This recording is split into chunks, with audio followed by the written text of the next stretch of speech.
मेरा नाम धुंधुकारी है। गौकर्ण जी कहे भैया तुम हो महाप्रेत, ये कैसे? धुंधुकारी ने कहा स्वकीय नहीं वैसे, मैं अपने कर्मों के अनुसार ही नहीं किया, आज मैं महाप्रेत बना।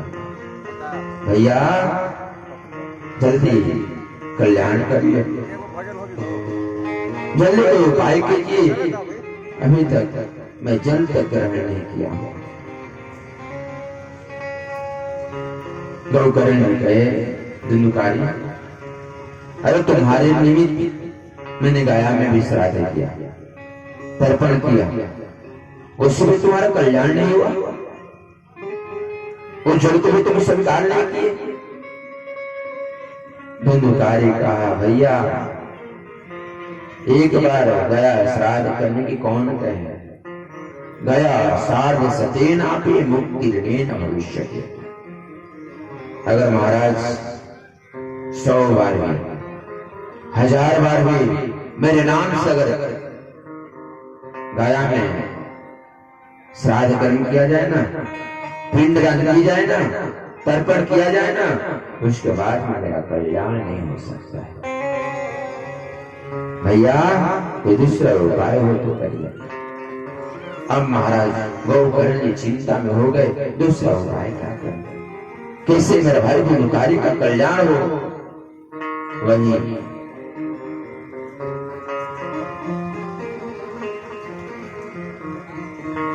गौकर्ण जी प्रातः काल सूर्य नमस्कार कर दिया,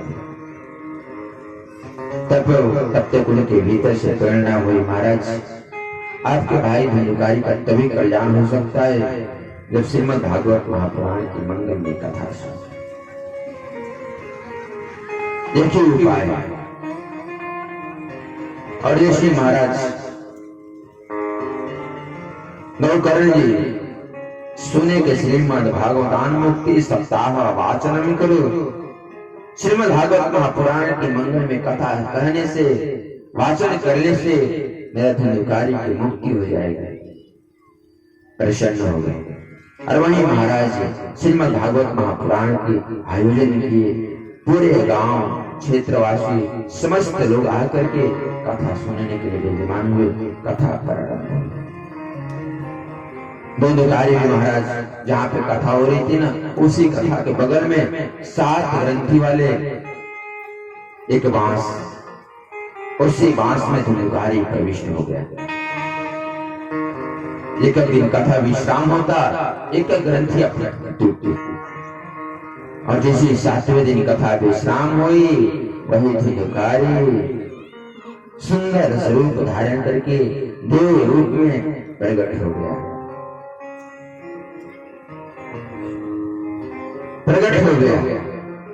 दिव्य रूप धरो जातस तुलसी राम मंडिका, सुंदर रूप धारण प्राप्त किया। गौकर्ण जी कहे भैया तुम्हारा नाम, तुम कौन हो? धुंधुकारी कहा भैया मैं एक का वायु, मैं आज श्रीमद् भागवत महापुराण के मंगल में कथा श्रवण करके अपना जीवन धन्य कर लिया। पीतवासा घनश्यामो मुकुटि कुंडलान्विता। वही महाराज धुंधुकारी के जयकार भी करने लगा। धन्य भागवती वर्ता प्रेत पीड़ा विनाशिनी, सप्ता होनो प्रीतता धन्य कृष्ण लोक फल प्रद। यह जो श्रीमद् भागवत महापुराण की मंगल में कथा है ना, यह कथा कोई मनुष्य को कल्याण नहीं करती, प्रेत पीड़ा विनाशी। अगर प्रेत के हृदय में पीड़ा हो ना, तो उस पीड़ा को भी नष्ट कर देती। ऐसे महाराज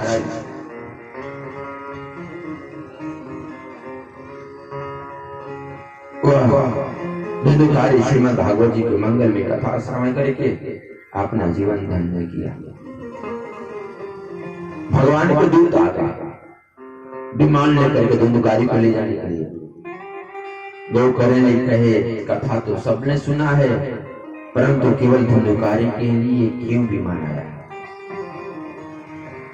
भगवान के दूतों ने कहा, महाराज कथा में बैठे तो सभी लोग थे, परंतु जिस विधि से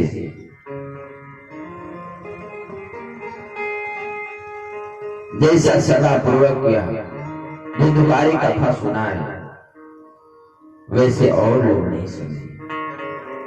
अब वही भगवान के दूतों ने कहा, श्रवणस्य विभेदेन फलभोगोऽत्र संस्थिता,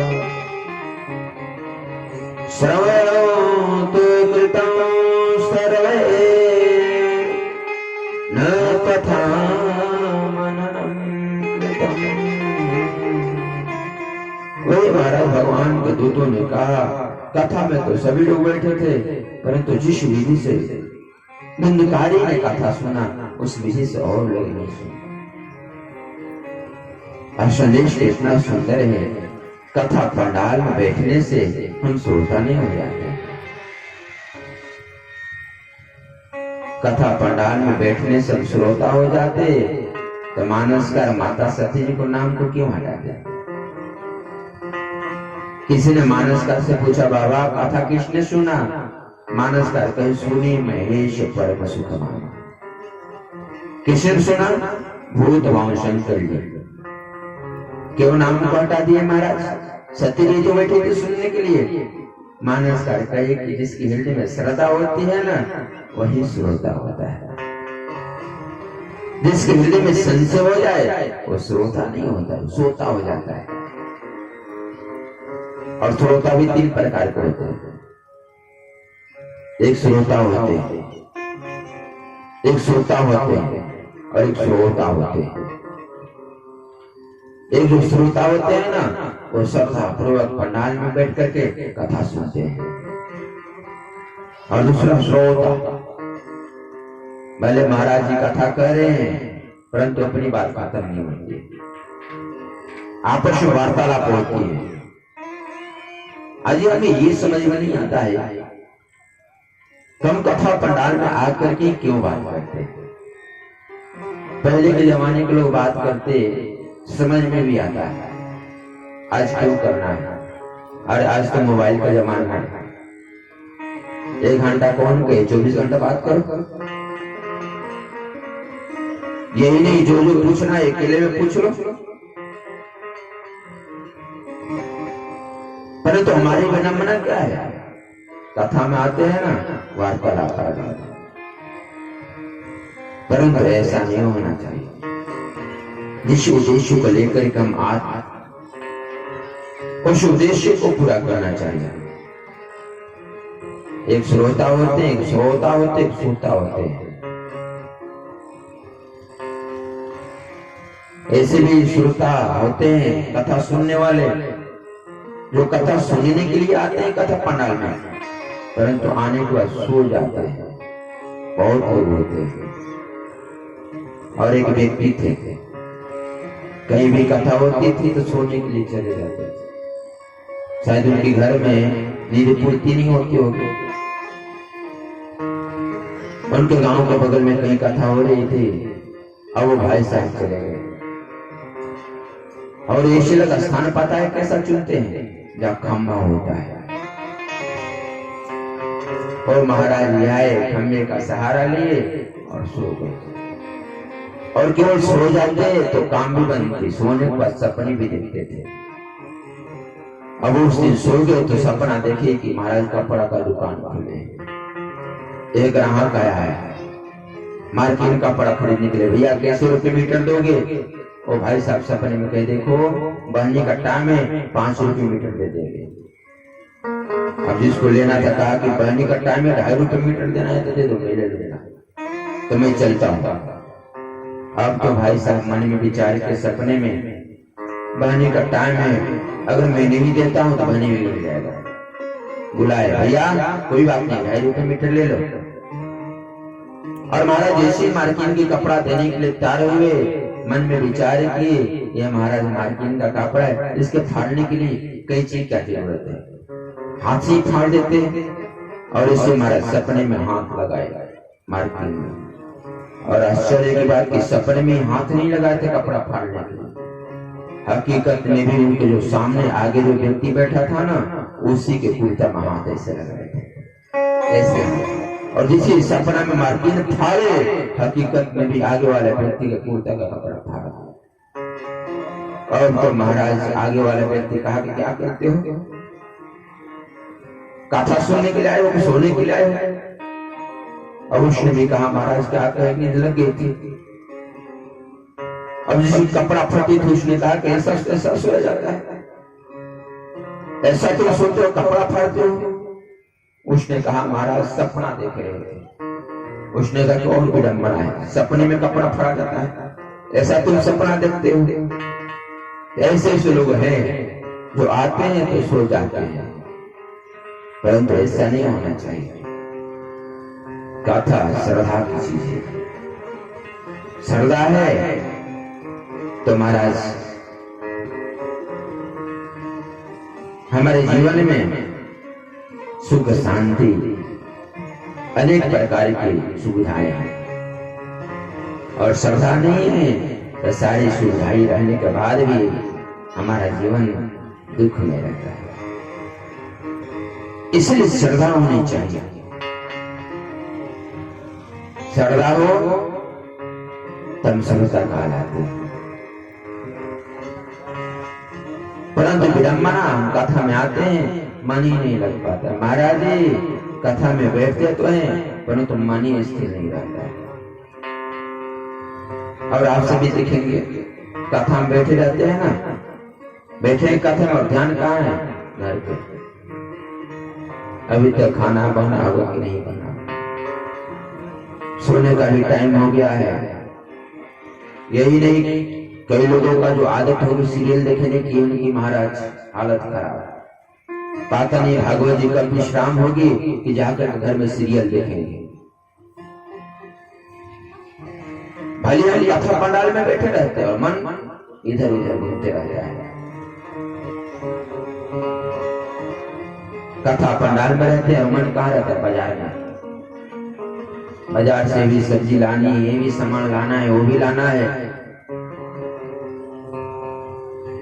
और एक और बात कहें, अगर बाजार में शरीर को ले जाना हो, पैसे की भी जरूरत होती है, साधन की भी जरूरत होती है, और मन को ले जाना हो तब न पैसे की जरूरत न साधन की जरूरत, घूम जाता है।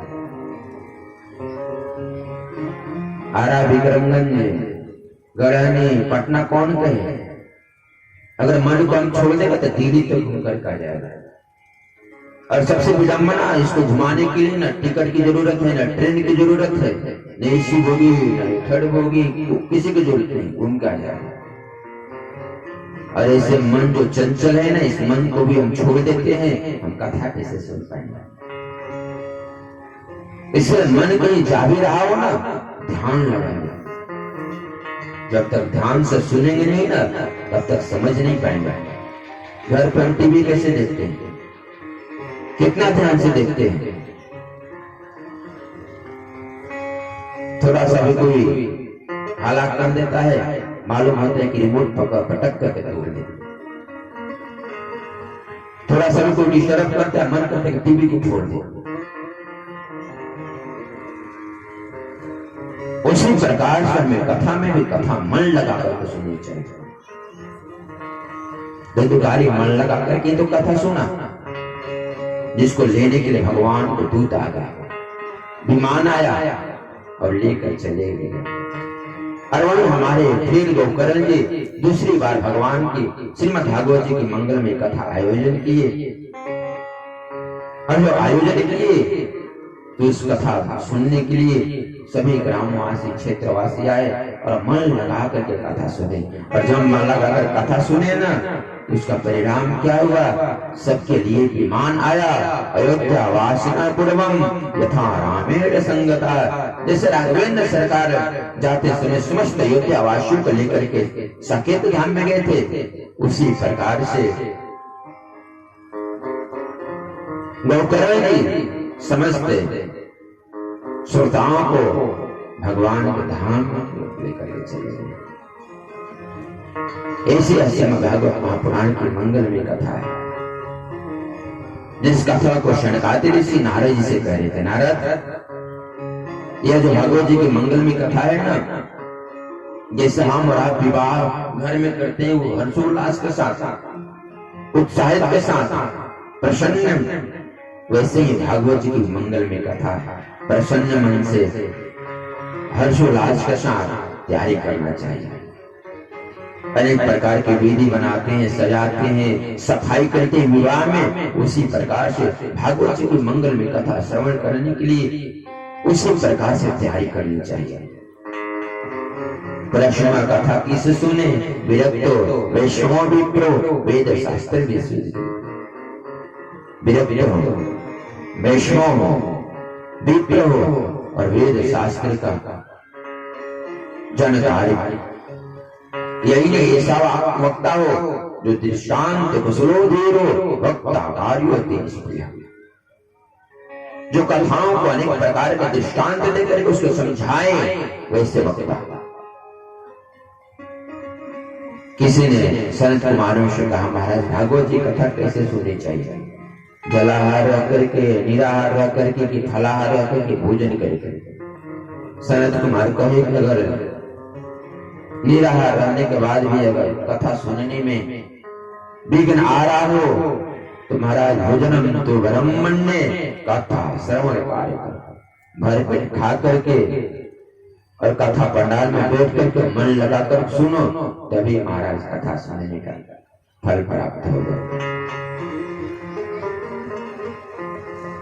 इस तरह से हमारे सनत कुमार बहुत प्रकार से श्रीमद् भागवत जी की मंगल में महात्मा कथा सुनाते हैं। 7 दिन में भी श्रवण करनी चाहिए, 1 मास में भी श्रवण करनी चाहिए,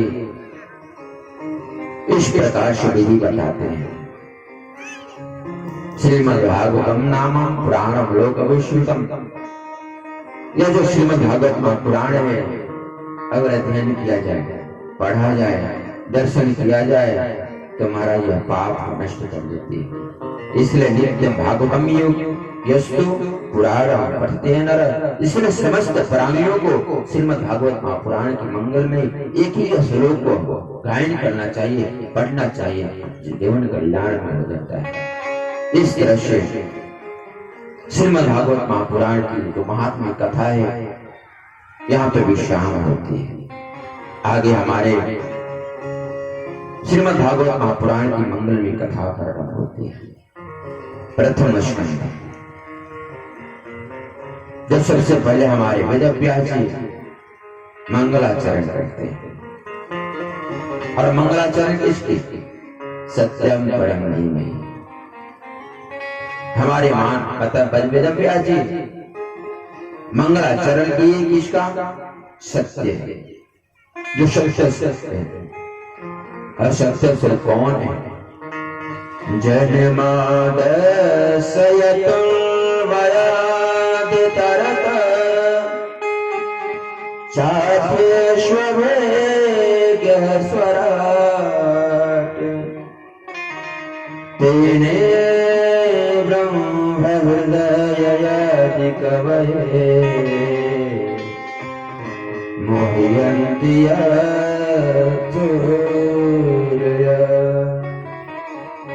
तेजो आर्मृगां यथा विनिमयो यत्र प्रसर्गो मृषा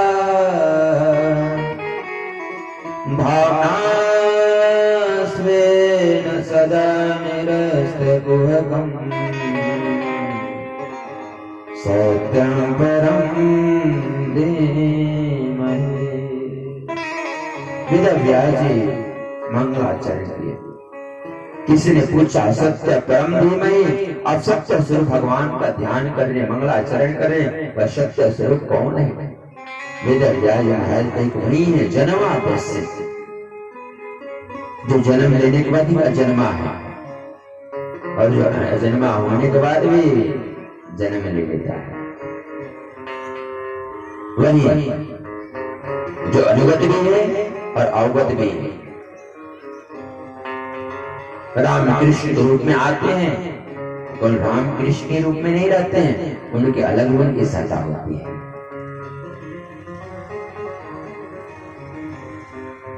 और जब राम कृष्ण के रूप में नहीं भी रहते हैं, नहीं भी आते हैं, तभी उनकी सत्ता होती है। जैसे मिट्टी का घड़ा, आप सब देखे होंगे, जो मिट्टी का घड़ा होता है ना, वह मिट्टी अनुगत भी रहता है और अवगत भी रहता है। जो मिट्टी के द्वारा घड़ा बना होता है ना, उसमें भी मिट्टी का अंश रहता है, परंतु ऐसा नहीं कि जितना घड़ा बना है उतना ही मिट्टी है, उसके अलावा भी मिट्टी है। उसी प्रकार से भगवान अनुगत भी है और अवगत भी है। सर्वं खलमिदं ब्रह्म, सभी जगह है, जहाँ चित्त वहीं तह प्रभु वश। जहां देखो वहां वही ब्रह्म परमात्मा। जिनको जानने में बड़े बड़े योगी भी भ्रमित हो जाते हैं। तेने ब्रह्म हृदय आदि कवये, और छोटे लोगों की साधारण लोग कौन कहे, ब्रह्मा जैसे लोग भी जानने के लिए, अगर भगवान को जानने के लिए विचार